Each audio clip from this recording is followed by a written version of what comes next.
Bom, boa tarde, gente. Agora eu gostei. Eu sou o Anderson, como o Rossi havia apresentado anteriormente.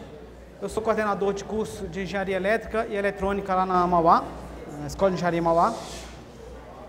É um prazer para mim estar aqui, fazendo essa palestra para vocês. A gente vai ser bem mais específico do que o Rossi. Nós vamos falar com mais detalhes sobre eletrônica, sobre o que a gente tem de novidade em eletrônica, quais as tendências. É um prazer estar aqui porque eu convivo constantemente com alunos que fizeram ET, ou fizeram a ET daqui de Lauro Gomes, ou daqui de Júlio de Mesquita. Então é comum a gente ter alunos vindo daqui, e que é ótimo para a gente, porque já vem com uma bagagem que é bastante interessante, principalmente quando vão fazer algum curso na área. Por exemplo, se fazem um curso técnico de eletrônica e depois vão fazer engenharia eletrônica, já vem com uma bagagem que é muito importante e que facilita muito para o próprio aluno chegar com sucesso na conclusão do curso. Todos devem saber já, né, da dificuldade que deve ser um curso de engenharia. Engenharia não é realmente um curso fácil, o que faz com que muitas pessoas tenham medo de encarar a engenharia. A gente vai tentar desmistificar isso. Nós vamos falar para vocês o que se faz hoje na engenharia e mostrar o que é importante para quem quiser fazer engenharia. Falando especificamente da engenharia elétrica e eletrônica. Estão me ouvindo bem? Aí atrás? Não? Então vou tentar falar um pouquinho mais alto. Colar a boca aqui. Bom, então vamos lá. Basicamente, o que a gente vai apresentar? É basicamente aquela sequência. Primeiro a gente vai falar sobre a evolução da eletrônica, onde a gente estava alguns anos atrás e para onde a gente está caminhando, onde trabalhar, algumas áreas de atuação como energia, petróleo e gás, biomédica, aeroespacial, tecnologia da informação, transportes, eletrônica embarcada e automação e outras tecnologias. Depois a gente vai falar sobre carreira, como trabalhar na engenharia. Bom, também creio que vocês todos já devem saber da importância da eletrônica. Hoje a eletrônica está em tudo, né? Em casa a gente vai lá abrir a geladeira, vai lá mexer na temperatura, eu estou mexendo no botão lá. Como que funciona o controle da geladeira? Eu tenho lá uma placa de circuito eletrônico que está lá dentro, que vai monitorar a informação que está do botão que eu estou mexendo, para poder fazer esse controle. Então eu tenho eletrônica embarcada na geladeira. No automóvel, hoje quase tudo tem eletrônica. O computador de bordo, o levantamento e fechamento dos vidros, tudo isso é eletrônica. Celular, hoje em dia todo mundo tem o seu celular, né? No Brasil, nós tivemos um crescimento muito grande no uso de celulares. Se a gente for comparar o que a gente tem hoje com o que a gente tinha alguns anos atrás, nem indo tão longe assim. Vamos voltar, por exemplo, a 18 anos atrás, quando eu me formei.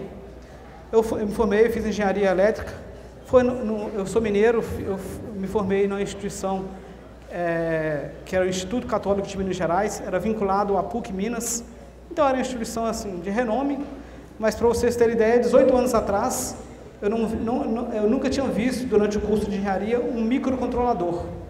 Para quem é da área, para quem está fazendo um curso técnico de mecatrônica, ou está fazendo curso técnico de eletrônica, com certeza já sabe o que é um microcontrolador. Agora imagina, eu formei em engenharia e não tinha visto isso. Por quê? Porque era novidade na época. Então, na verdade, os computadores, as tecnologias que a gente tinha anteriormente, eram daquela, como mostrado ali, por exemplo. Ali só para ilustrar, de um lado é o que eu tinha antigamente, do outro lado é o que eu tenho hoje.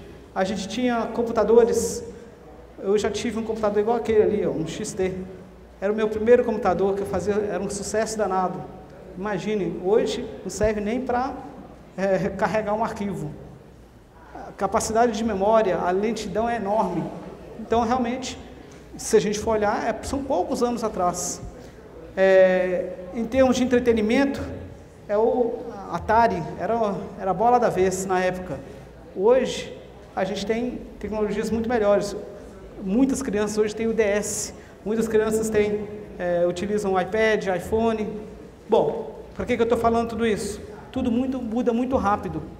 Daqui 10 anos, provavelmente as tecnologias que vocês estão usando hoje não estarão mais aí. Nós teremos novas tecnologias muito mais eficazes, com maior capacidade de processamento e que vão fazer com que cada vez mais a gente fique dependente dessa tecnologia.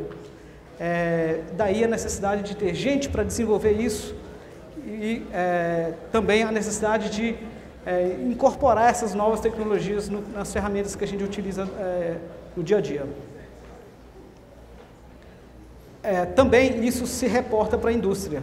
Na indústria, só para ilustrar, uma fábrica de automóvel antiga, quase todo o processo era realizado de forma manual mesmo, toda a montagem da estrutura do automóvel.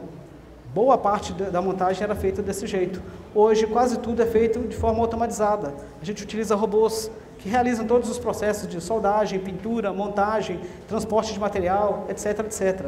E para fazer tudo isso, tem que ter alguém que vai criar essa tecnologia. A gente precisa de engenheiros, a gente precisa de técnicos, de gente que tenha conhecimento e, no caso dos engenheiros, é eles que vão criar essa tecnologia para que ela esteja disponível para a gente.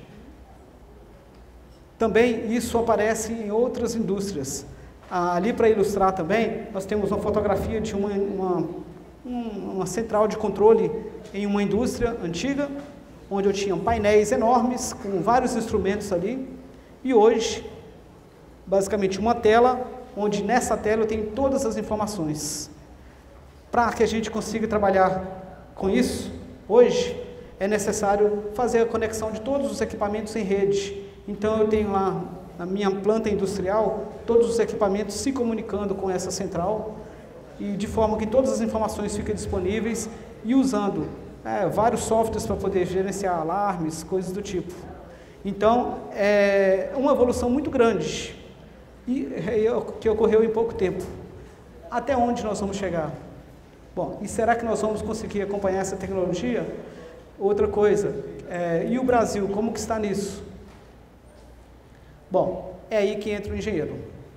Para fazer tudo isso, é necessário uma formação que seja muito qualificada.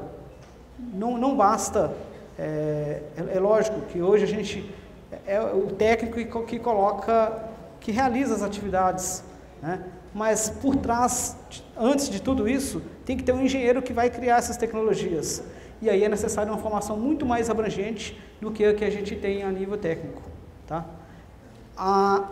No curso de eletrônica, basicamente, uma das principais características do curso de engenharia, eletrônica ou qualquer outra, na verdade, é a abrangência. Uma pessoa que forma engenharia eletrônica, por exemplo, ele pode atuar em várias áreas. Ele pode atuar na área de telecomunicações, ele pode atuar na área de automação, ele pode atuar na usina hidrelétrica. Então, uma das principais características é realmente formar uma pessoa que esteja apta a atuar em diversas áreas. Isso ocorre por quê? Porque o engenheiro ele tem capacidade de tratar problemas. Não é à toa que existem muitas empresas que contratam engenheiros para ser administrador. Mas o que o engenheiro vai ser administrador? Eu não tenho um cara que formou em administração? Porque exatamente pelo fato de ele ter uma formação tão ampla, é que ele consegue encarar áreas até que sejam diferentes da sua formação. Então ele consegue tratar problemas, ele é capaz de trabalhar em equipe, que é uma característica muito importante hoje em dia, possibilidade de trabalho autônomo. No caso de engenheiro eletrônico, por exemplo,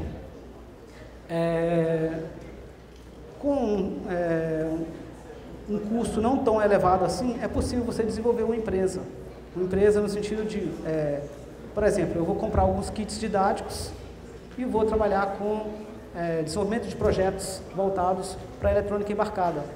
O que é eletrônica embarcada?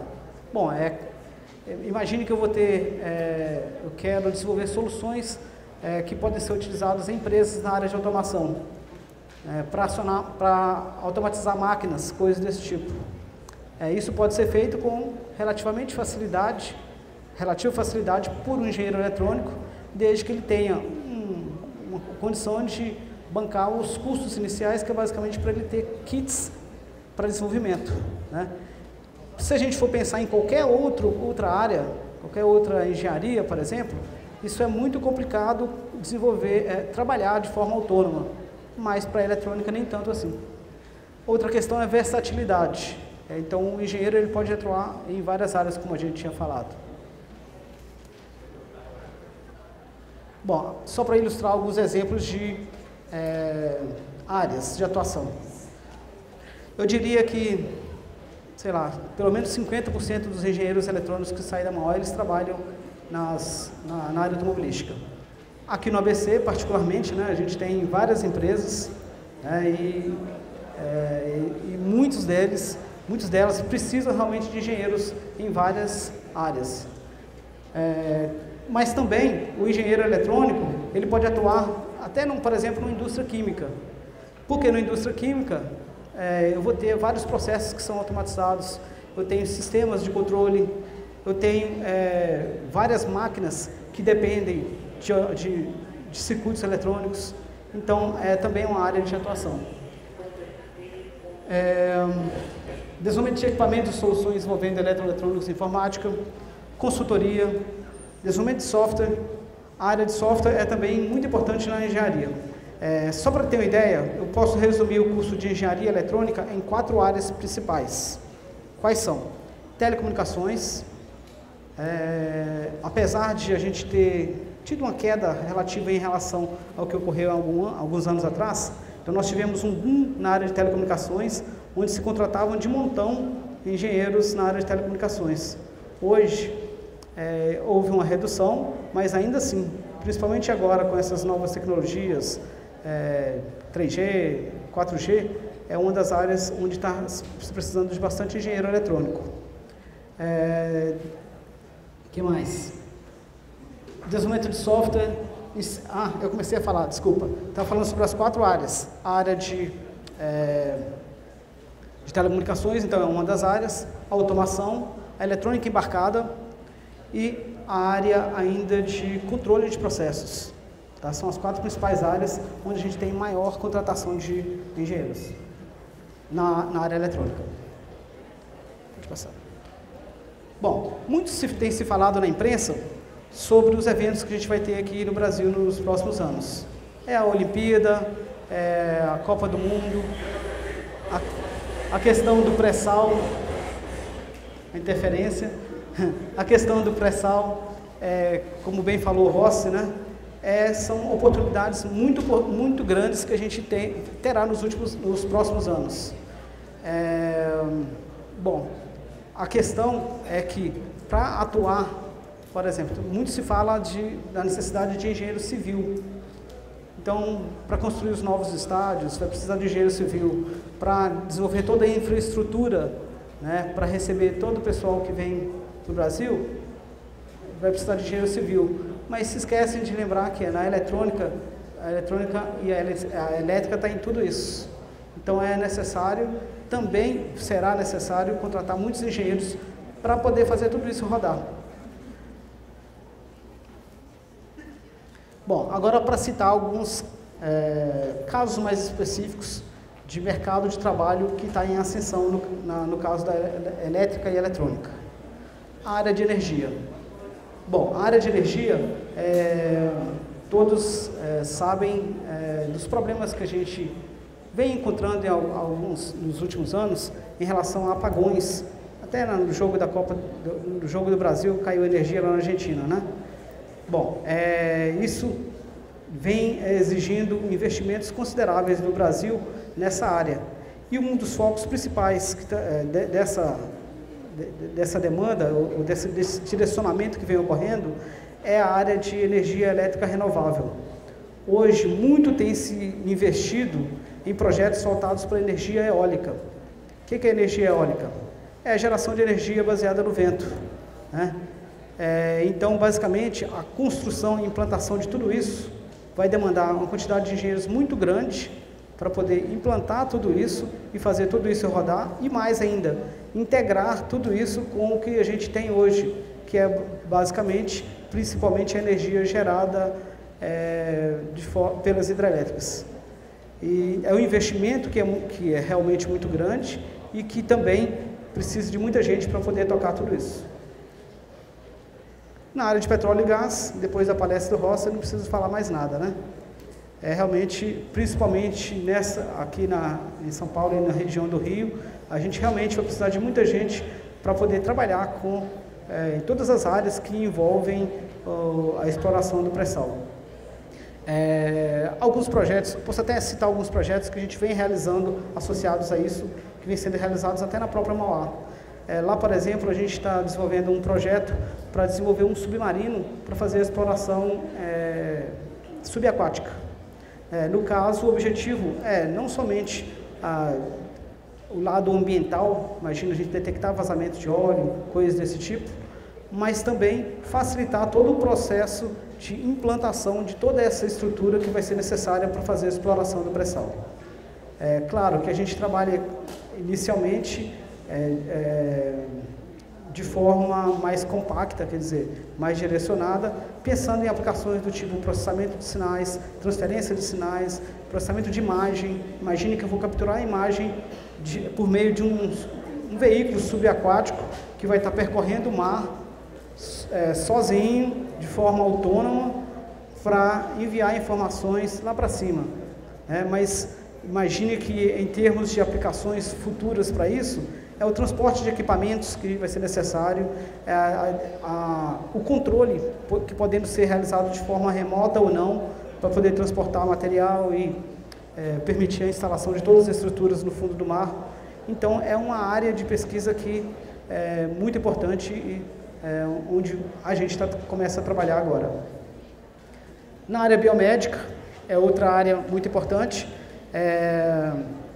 Muito tem se falado em pesquisas que vêm sendo realizadas, voltadas para facilitar a vida de deficientes. É uma das áreas de pesquisa que a gente vem atuando bastante.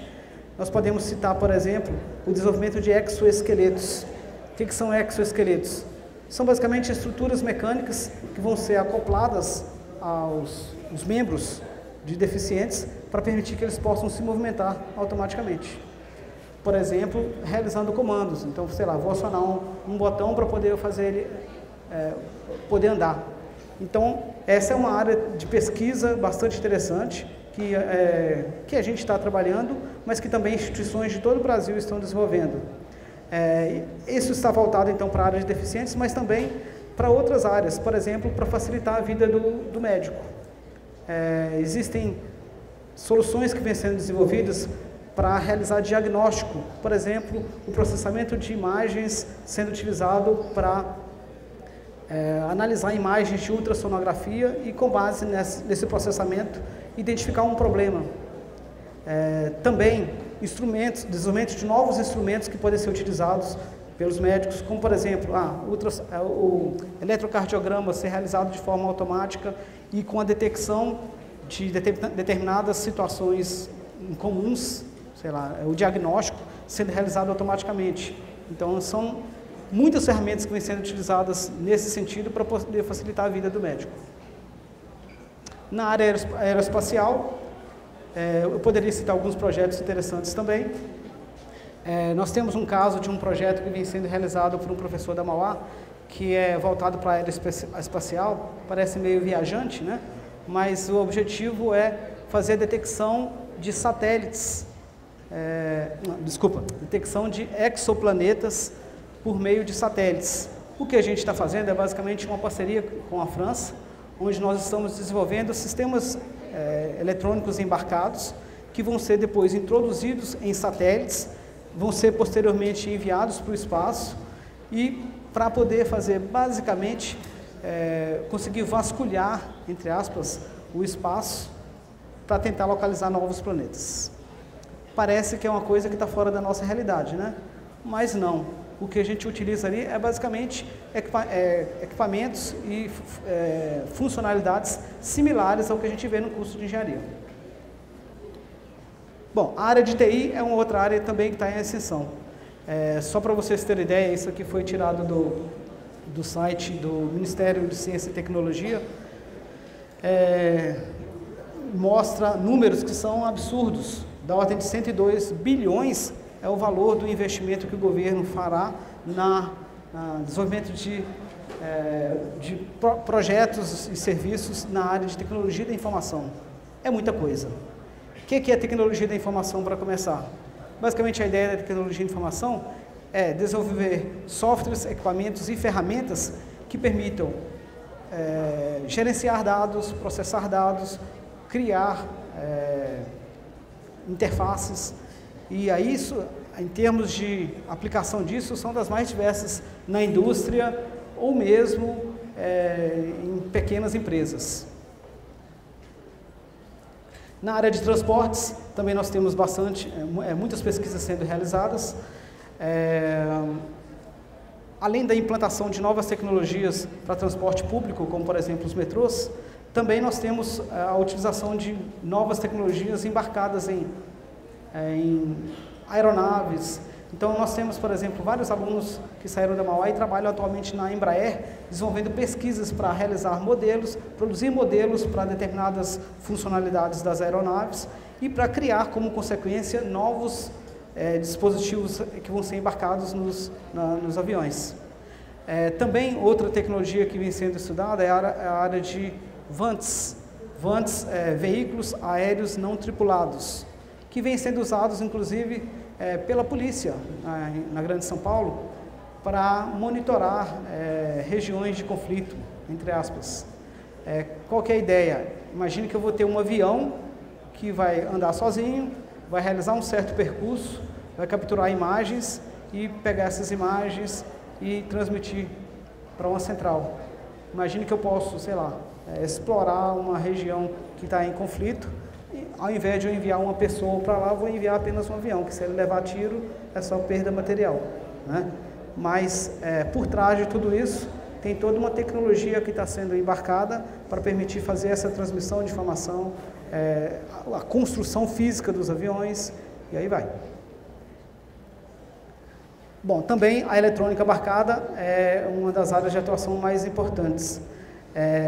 Quando a gente fala de eletrônica embarcada, qualquer dispositivo eletrônico que vai ser introduzido numa aplicação para realizar basicamente 4 etapas, que são, primeira, condicionamento de sinais. O condicionamento de sinais é fazer a leitura de sinais, né, leitura de sinais do meu sistema que a gente quer controlar. Então, por exemplo, esse sistema é um controle de temperatura, então eu vou ter um sensor lá que vai medir a temperatura, só que eu tenho que introduzir um circuito eletrônico para transformar toda essa informação em variáveis que possam ser manipuladas posteriormente por uma central de computação. Eu vou ter, volta por favor, eu vou ter a parte de processamento, que é basicamente trabalhar com essa informação para gerar as ações que são necessárias. Eu vou ter a parte de transmissão, que vai transmitir os dados obtidos, e a interface do usuário. Tudo isso vai gerar um sistema que é o meu sistema com eletrônica embarcada. Outras tecnologias, só para citar, que a gente vem desenvolvendo e que são bastante interessantes, principalmente pelo lado de entretenimento, mas também, não somente pelo entretenimento, mas também pelas pesquisas e resultados que vêm sendo desenvolvidos. Só para ilustrar, aquele robozinho que está ali em pé é um robô humanoide que a gente utiliza em competições de futebol de robôs mesmo. Parece que é só uma brincadeira, né? Mas imagine que esse robô ele joga futebol sozinho. Como que se faz isso? A gente tirou a cabeça dele. Na verdade, esse robô ele é construído usando kits didáticos.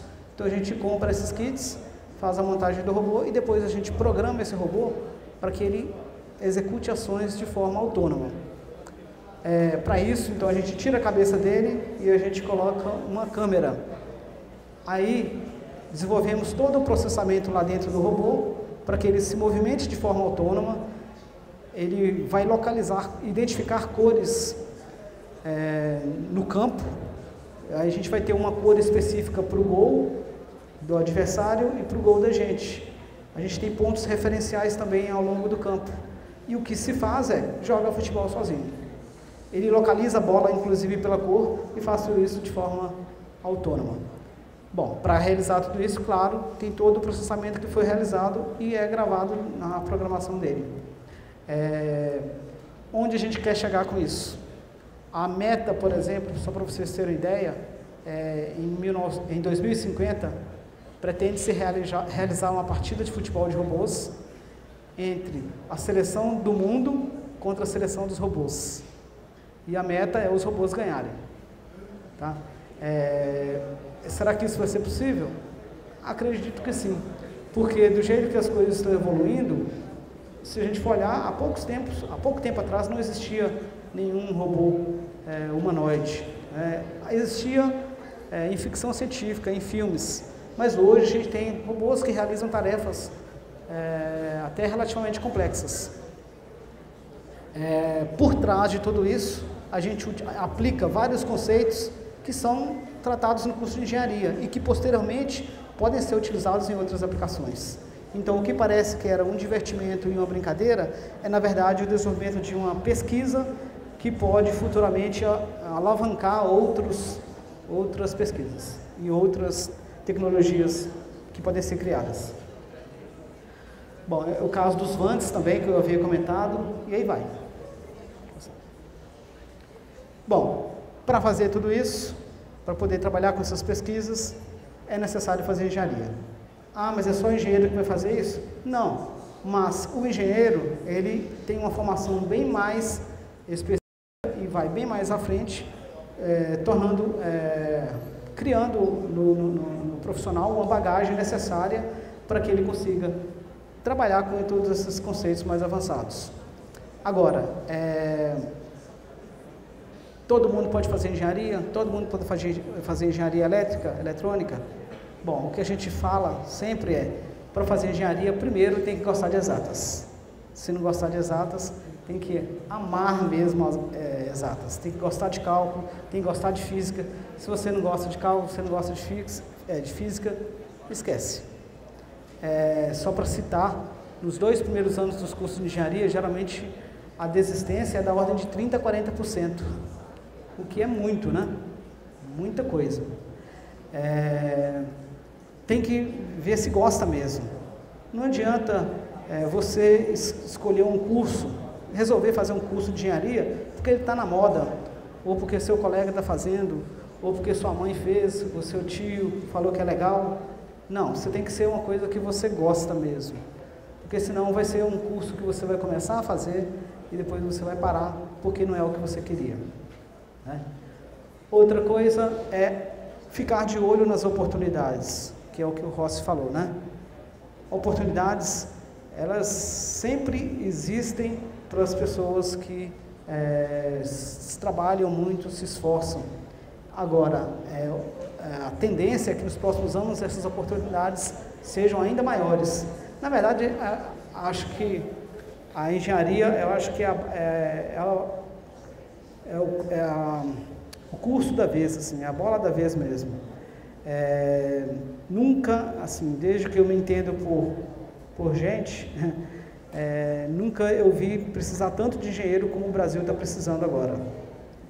Então, realmente, para quem pretende fazer um curso de engenharia, pode ter certeza que oportunidades não vão faltar. Bom, eu falei que tem que gostar para poder fazer engenharia, né? Vou passar um videozinho aqui bem interessante, bem curtinho também, só que ele está sem o áudio, mas tem uma legenda. Na verdade, o áudio dele é em inglês também, mas é um vídeo que está disponível na internet, no YouTube, que chama O Jeito. É bem curtinho, só para vocês verem.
Bom, então para fazer engenharia tem que ter o jeito, né?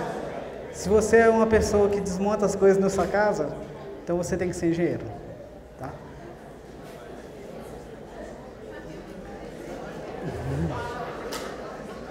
Pode pular no final.